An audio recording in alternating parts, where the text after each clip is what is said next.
আমাদের এই hit exchanger যেখানে পাইপ টাইট করা হয় এই দুটো ইনপুট পয়েন্ট দুটো আউটপুট পয়েন্ট আছে, এইখান থেকে কাফি হেভি লিকেজ হচ্ছিল। এর মধ্যে যে পাইপগুলা কানেক্ট করা হয়েছিল পাইপগুলা খুলে আর আমরা হিট এক্সচেঞ্জারকে যেইখানে ফিটিং করা ছিল এইখান থেকে আলাদা জায়গায় তুলে এনে রেখেছি। আর এই রকম যে সিল হয় এই সিলগুলাকে ফিট করব।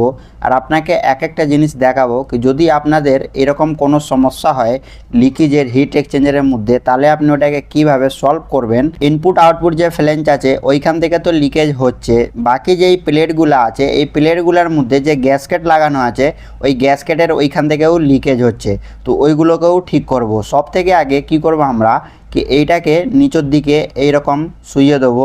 শোয়াবার পরে আপনাকে এই যে নাট বল্টু আছে এইগুলো ভালো করে পরিষ্কার করে নিতে হবে। যদি এর মধ্যে ক্যাচড়া লাগা থাকে পরিষ্কার করে আর এক একটা নাট বল্টু আপনাকে খুলে আর এই যে উপরে প্লেট আছে এইগুলোকে সাইড করে দিতে হবে। আমরা এখানে প্লেটগুলাকে সাইড করে দিয়েছি। এবার আমরা কি করব কি যেই রাবারগুলা আর কি যেই সিলগুলা আপনাদেরকে দেখালাম ওই সিলগুলা এর মধ্যে ফিট করতে হবে।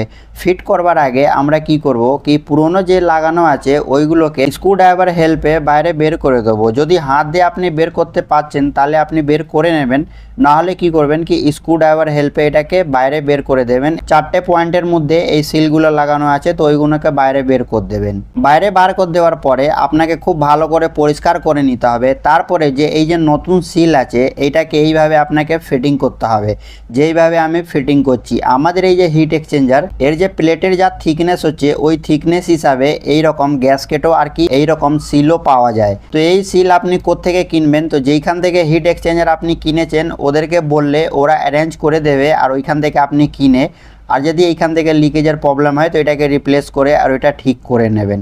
তো আমরা এখানে ফিট করে দিয়েছি। এবার আমরা এর উপরে যে প্লেট ছিল ওই প্লেটগুলোকেও ফিট করে দিয়েছি আর এর মধ্যে যে গ্যাসকেট ছিল ওই গ্যাসকেটগুলোকেও রিপ্লেস করে দিয়েছি। কেন কি এই প্লেটের মধ্যে স্কেলিং ছিল তো এই স্কেলিংকে পরিষ্কার করে আর পুরো একদম কমপ্লিট এর যে গ্যাসকেট ওইগুলো ফিটিং করে আর আমরা এখানে রেখে দিয়েছি। এবার এই যে প্লেট আছে এই প্লেটকে আমরা এর উপরে রেখে আর নাট বল্টু যেরকম খুলেছিলাম ওইরকম টাইট করে দেবো। আমরা এখানে পুরো টাইট করে দিয়েছি আর আমাদের হিট এক্সচেঞ্জার চলবার তারে রেডি হয়ে গেছে।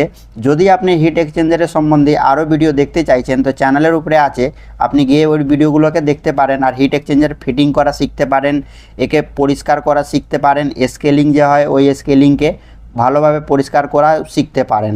আশা করব ভিডিও ভালো লেগেছে, তাহলে চ্যানেল সাবস্ক্রাইব করুন আর ফলো করুন।